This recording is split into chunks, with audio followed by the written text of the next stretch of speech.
Hey, this is Dave with Taboo Customs. Today we're talking about a new project that has come into the shop the customers brought us, and that is this truck here behind us. Now this is going to be a truck that's going to be a combination of, I guess, several years. Obviously you can see by the cab, we've got an older cab. It's a 79 F250 cab. Now the chassis it's mounted on, 2005 or F350, 250, probably 250. And then it has a different engine. So let's take a look at that, do a little bit of a walk around, and then we'll talk a little bit about the direction we're going to go with this project. Let's go straight to the meat of this, and that is the engine, powertrain. The heart of this beast is going to be a 2020 7.3 liter Godzilla gasoline engine, coupled to a transmission that's a bunch of numbers and bunch of letters from Ford. I can't honestly remember, but pretty sure it's the one that was made it to this, followed up with the transfer case. It will be a full drive truck. So obviously this is a pretty big deal. Now this already comes with a harness, pre-wired, pretty much ready to go. It'll be one of those, you know, we'll be able to hook up probably 5-6 wires and get it going. Now the truck, when it came to us, looked pretty much like you see it here. Obviously it's got the engine mounted, and this was at another shop before it came here. Got the engine mounted, and they also got the chassis, cab mounted on the chassis. So a little bit of the work already done for us, but we've got a lot to do with that. Now with this, we will be using a lot of the 2005 chassis that we got, including the interior and some of the other things. You can see the brake line, we'll probably be using brake booster, et cetera, et cetera. So with that, with the interior, that's one of the first things we're gonna be working on. And you can see that the cab here has seen better days. Some of the typical 70s rot and rust. You know, dash really doesn't look too bad. We'll be replacing the dash pad. We're going to be doing Dakota Digital gauges, so we'll be doing those. We will be doing some vintage air to put air conditioning in it. Right now, steering column, debatable. Customer would like to use the 2005, but the mounting for it is massively different, and I really don't want to cut up any of the dash. I'd like that to probably stay as original looking as possible. Now the rest of this, though, this floor, probably going to come out.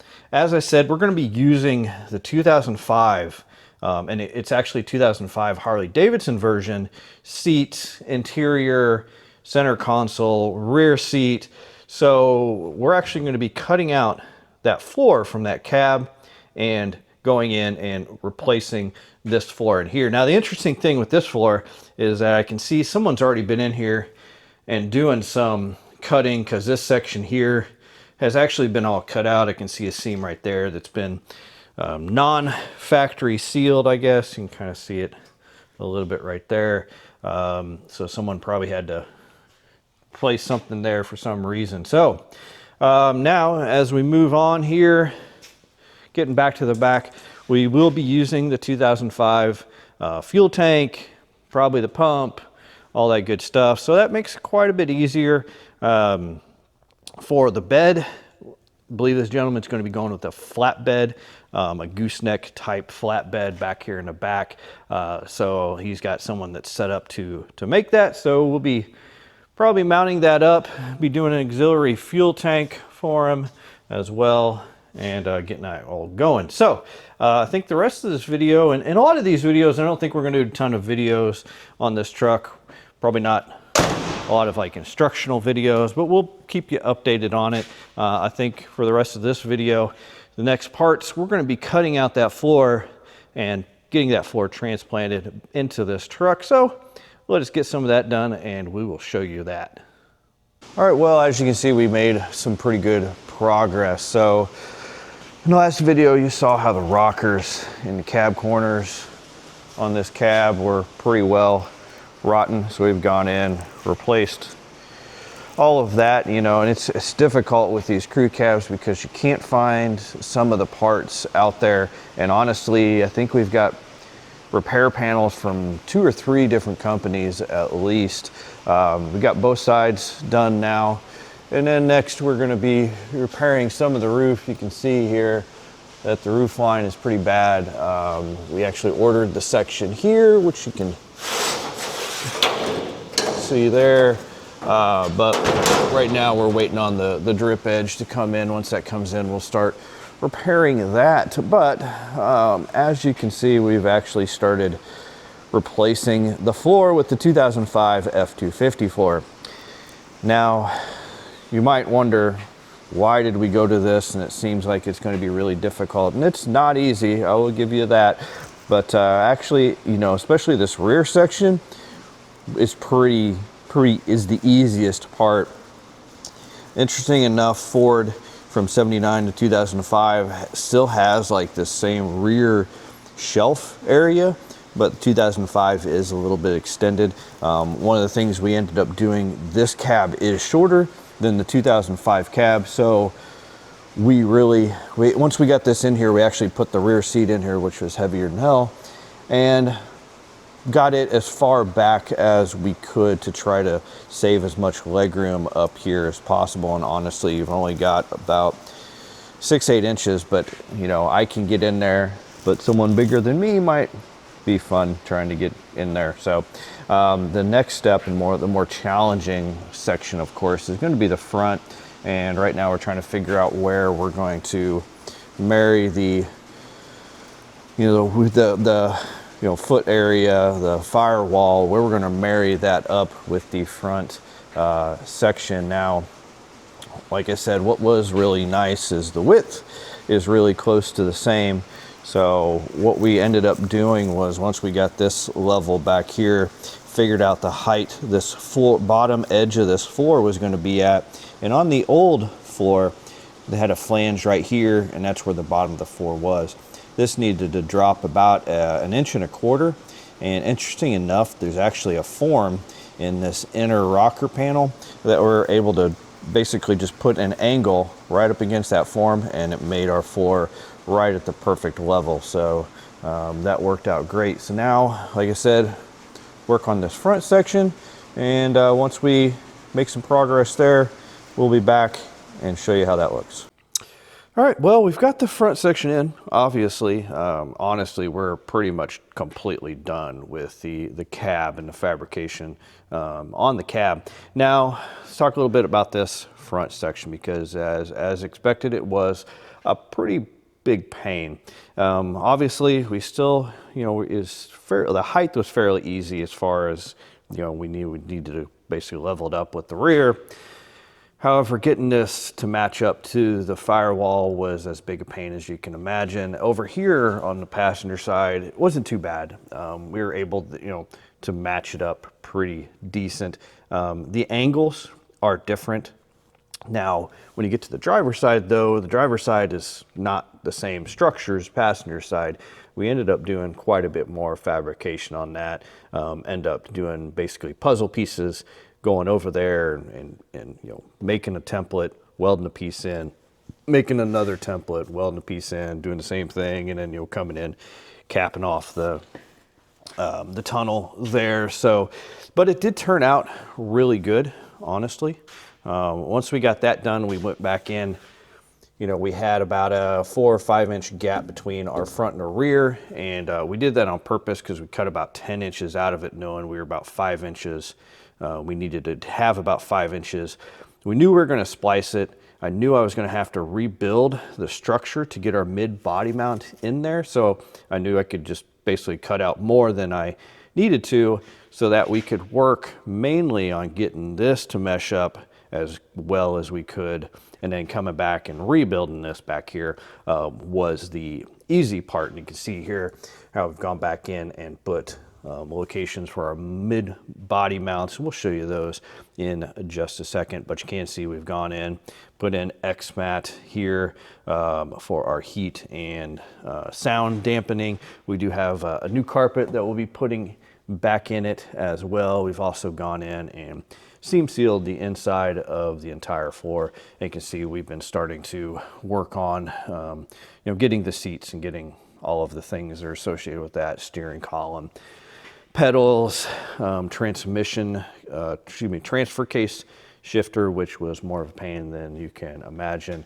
But we'll cover that in the next video where we dive in deeper into a lot of the functional areas. So here you can also see we did get the upper roof done on both sides.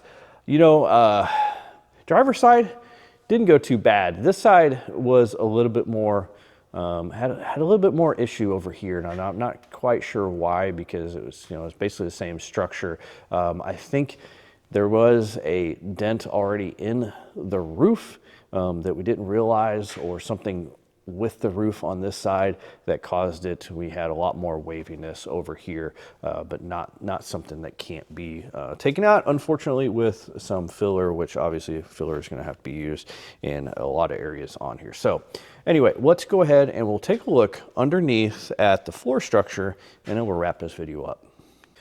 All right, so for the underneath, in the rear and in the front, we're basically using the original 79 body mounting locations. Obviously, we had to rebuild this center section so you can see, this 2005 had a pretty good substructure to it. Had one in the rear to hold the rear seat and the seat belts, had one in the front, and then there was a substructure that ran across, and that's where the mid body mount is. So we ended up cutting through that and being able to rebuild that structure all the way across. You can see how we've rebuilt the floor itself, and then go in and add our new body mounts down here to the frame to make sure that we are supporting that middle of that cab there. So we also had to go in and rebuild these sections here, mainly, well, in part because that was one of the areas that was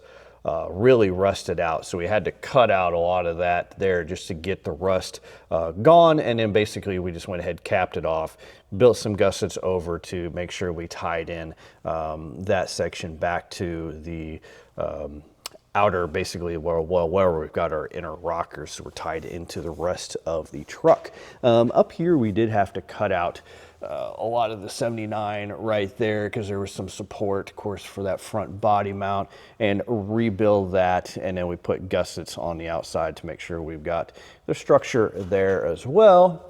Then once we got done, we went in, tried to get off as much rust as possible, and then we coated it here with our Eastwood rust encapsulator. And we did that on the inside, and we also did it obviously on the outside to make sure that we could, get as much rust to stop as possible. And then after that, we went in and did our seam sealer just to make sure we have no leaks.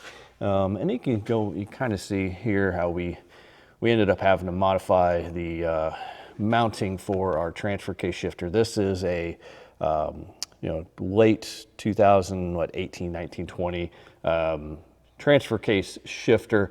Didn't quite fit right, so we had to cut it in here to get it all mounted up, but it should hopefully work really well with our transfer case.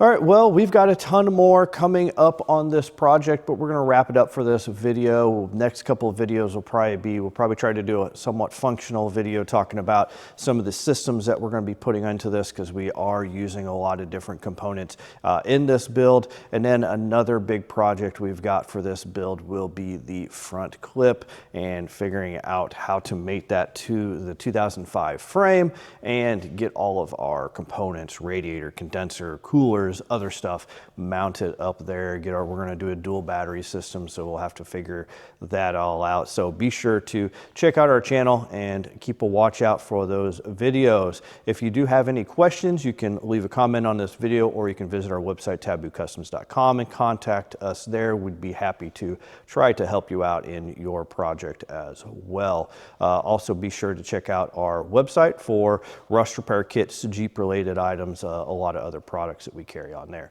We thank you for watching. As always, a like or subscribe is greatly appreciated.